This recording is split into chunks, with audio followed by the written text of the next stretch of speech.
Ils sont considérables. Nous sommes une grande région qui fait 6 millions d'habitants, mais surtout une superficie grande comme la Suisse. Et quand on regarde la région Rhône-Alpes, tout le monde pense qu'il y a une qualité de vie ici, avec des espaces naturels remarquables, avec aussi les contraintes que représente l'urbanisation, le fait que nous sommes un couloir entre l'Europe du Nord et l'Europe du Sud.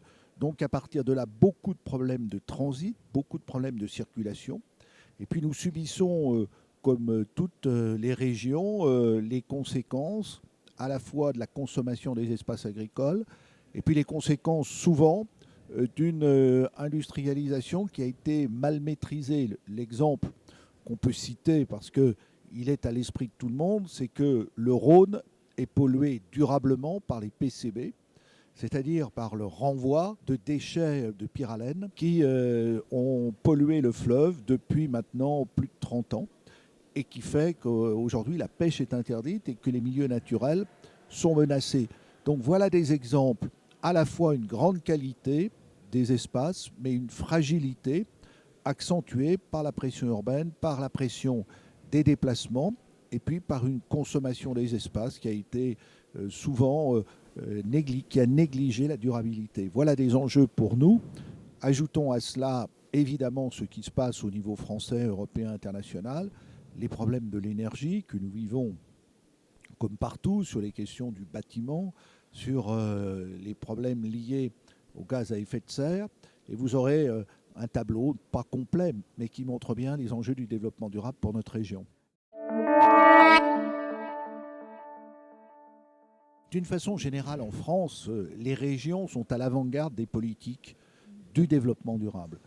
Je pense que ça correspond à un mouvement européen, international, quand il y a des politiques d'énergie renouvelable actives, quand on voit des mesures de protection de la nature. Je pense aux parcs naturels régionaux. Nous en avons 6 sur Rhône-Alpes, en plus des grands parcs nationaux. C'est des écrins et de la Vanoise. Voilà. Ces parcs naturels régionaux, l'ensemble des territoires protégés, c'est près de 20% du territoire de Rhône-Alpes. Donc nous sommes à l'avant-garde en ce qui concerne des mesures concrètes à prendre pour le développement durable. C'est la même chose pour les transports.